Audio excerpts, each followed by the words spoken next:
Assalamualaikum warahmatullahi wabarakatuh. Perkenalkan, nama saya Dina Walia Putri, NIM 210404502016, Fakultas Ilmu Pendidikan Universitas Negeri Makassar. Di sini saya akan menjelaskan mengenai materi 1. Mengapa dan bagaimana PAI diajarkan di perguruan tinggi. Yang kedua, bagaimana manusia bertuhan. Yang ketiga, bagaimana agama menjamin kebahagiaan. Dan yang keempat, mengintegrasikan iman Islam dan ihsan dalam membentuk insan kamil. Dan yang kelima, bagaimana membangun paradigma Qurani. 1. Mengapa dan bagaimana PAI diajarkan di perguruan tinggi. A. Konsep dan cara pembelajaran PAI diajarkan di perguruan tinggi. Jika kita menelusuri sejarah perguruan tinggi di Indonesia, kita dapat meringkas adanya dua pendapat kontradiktif dari para tokoh pendidik tentang PAI di perguruan tinggi. Pendapat pertama menyatakan PAI perlu diajarkan di perguruan tinggi. Alasannya, negara atau dalam hal ini perguruan tinggi wajib menjaga keberagaman para warganya, termasuk menjaga keberagaman para mahasiswa yang sedang belajar di perguruan tinggi. Pendapat kedua menyatakan PAI tidak perlu diajarkan di perguruan tinggi. Alasannya, agama merupakan urusan pribadi, keluarga, dan institusi keagamaan seperti masjid, pesantren, dan organisasi keagamaan. Negara tidak perlu ikut campur dalam urusan agama. Secara psikologis, manusia suka bertobat, yakni meninggalkan perbuatan keji dan maksiat lalu memilih jalan taat. Dikaitkan dengan penyelenggaraan PAI di perguruan tinggi, perlu dikaji teori-teori psikologi, cara menyadarkan manusia untuk selalu membutuhkan Allah, mendekati Allah, menyembah Allah, dan menaati segala perintah dan larangan Allah, serta beragama benar dan toleran. Dijelaskan di dalam hadis riwayat Ibnu Majah nomor 224. Dijelaskan di dalam hadis riwayat Ibnu Majah nomor 224, menuntut ilmu itu wajib bagi setiap muslim. Hadis riwayat Ibnu Majah dari Anas bin Malik radhiyallahu anhu, disahihkan Albani dalam Syahih Al-Jami'is Sahlir nomor 3913. Oleh karena itu, bagaimana caranya agar mahasiswa memiliki keterampilan untuk belajar secara autodidak dan dengan cara yang mudah untuk mendalami pengetahuan mereka tentang agama. Yang kedua, bagaimana manusia bertuhan. Spiritualitas sebagai landasan kebertuhanan. Secara etimologis, Kamus Besar Bahasa Indonesia atau KBBI, kata spirit berarti semangat, jiwa, sukma, dan roh. Sedangkan spiritual berarti berhubungan dengan atau bersifat kejiwaan atau rohani dan batin. Spiritual berarti kan adanya keterkaitan antara diri seseorang terhadap kejiwaan, batin, dan rohaninya yang mempengaruhinya dalam setiap kehidupannya.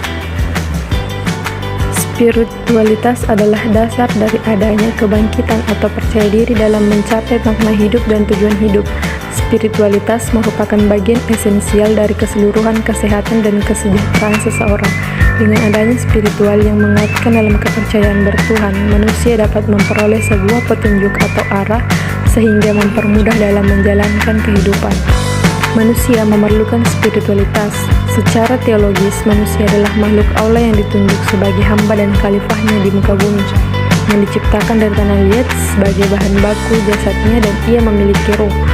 Allah berfirman dalam Quran Surah Al-Hijr ayat 29. Bismillahirrahmanirrahim. Faiza sawaitu wa nafahtu fihi min zuhi faqahullahu sajidin. Yang artinya, maka apabila aku telah menyempurnakan kejadiannya dan telah meniupkan ke dalamnya ruh atau ciptaanku, maka tunduklah kamu kepadanya dengan bersujud. Yang ketiga, bagaimana agama menjamin kebahagiaan. Menurut Al-Alusi, bahagia adalah perasaan senang dan gembira karena bisa mencapai keinginan atau cita-cita yang dituju dan diimpikan. Ibnu Qayyim Al-Zaujiyah berpendapat bahwa kebahagiaan itu adalah perasaan senang, tentram karena hati sehat dan berfungsi dengan baik. Hati yang sehat dan berfungsi dengan baik bisa berhubungan dengan Tuhan pemilik kebahagiaan. Pemilik kebahagiaan, kesuksesan, kekayaan, kemuliaan, ilmu, dan hikmah adalah Allah. Kebahagiaan dapat diraih kalau dekat dengan pemilik kebahagiaan itu sendiri, yaitu Allah Subhanahu wa Ta'ala. Sebagaimana telah dijelaskan dalam uraian sebelum ini bahwa manusia menurut Al-Quran adalah makhluk rohani, makhluk jasman, dan makhluk sosial. Sebagai makhluk rohani, manusia membutuhkan ketenangan jiwa, ketentraman hati, dan kebahagiaan rohani. Kebahagiaan rohani hanya akan didapat jika manusia dekat dengan pemilik kebahagiaannya hakiki. Menurut teori mistisme Islam, bahwa Tuhan Maha Suci, Maha Indah, dan Maha Segalanya. Tuhan yang Maha Suci itu tidak dapat didekati kecuali oleh jiwa yang suci. Oleh karena itu, agar jiwa bisa dekat dengan Tuhan, maka sucikanlah hati. Allah Subhanahu wa Ta'ala berfirman dalam Quran surah Ar-Rum ayat 30. Bismillahirrahmanirrahim. Falakin wijhakad dini hanifa fitratallahi lati fataran nasa alaiha la tabdila lil khalqi zalika dinul qaumil walakin aktsaran nasi la ya'lamun, yang artinya, maka hadapkanlah wajahmu dengan lurus kepada agama atau Islam sesuai fitrah Allah, disebabkan Dia telah menciptakan manusia menurut fitrah itu. Tidak ada perubahan pada ciptaan Allah, atau itulah agama yang lurus, tetapi kebanyakan manusia tidak mengetahui. 4. Mengintegrasikan iman, Islam, dan ihsan dalam membentuk insan kamil. Konsep dan urgensi iman, Islam, dan ihsan dalam membentuk insan kamil.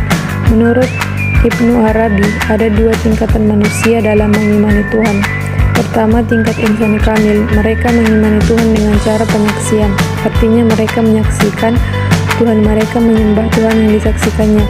Kedua, manusia beragama pada umumnya. Mereka mengimani Tuhan dengan cara pendefinisian, artinya mereka tidak menyaksikan Tuhan, tetapi mereka mendefinisikan Tuhan. Mereka mendefinisikan Tuhan berdasarkan sifat-sifat dan nama-nama Tuhan atau Asmaul Husna. Menggali sumber teologis, historis, dan filosofis tentang iman, Islam, dan ihsan sebagai pilar agama Islam berdasarkan hadis yang diriwayatkan Umar bin Khattab radhiyallahu anhu di atas. Kaum muslimin menetapkan adanya 3 unsur penting dalam agama Islam, yakni iman, Islam, dan ihsan sebagai satu kesatuan yang utuh. Pada periode berikutnya, para ulama mengembangkan ilmu Islam untuk memahami ketiga unsur tersebut. Kaum muslimin Indonesia lebih familiar dengan istilah akidah, syariat, dan akhlak sebagai 3 unsur atau komponen pokok ajaran dalam agama Islam.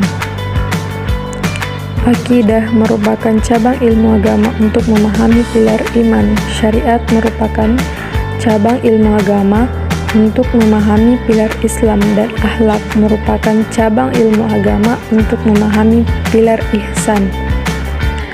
Masalah keimanan adalah masalah fundamental dalam Islam.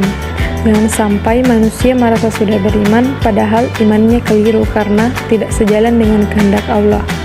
Dijelaskan dalam Quran surah Saba ayat 51-54. Yang kelima, bagaimana membangun paradigma Qurani. Secara terminologis, paradigma adalah cara berpikir berdasarkan pandangan yang menyeluruh dan konseptual terhadap suatu realitas atau suatu permasalahan dengan menggunakan teori-teori ilmiah yang sudah baku, eksperimen, dan metode keilmuannya yang bisa dipercaya. Dengan demikian, paradigma Qurani adalah cara pandang dan cara berpikir tentang suatu realitas atau suatu permasalahan berdasarkan Al-Quran. Al-Quran bagi umat Islam adalah sumber primer dalam segala segi kehidupan.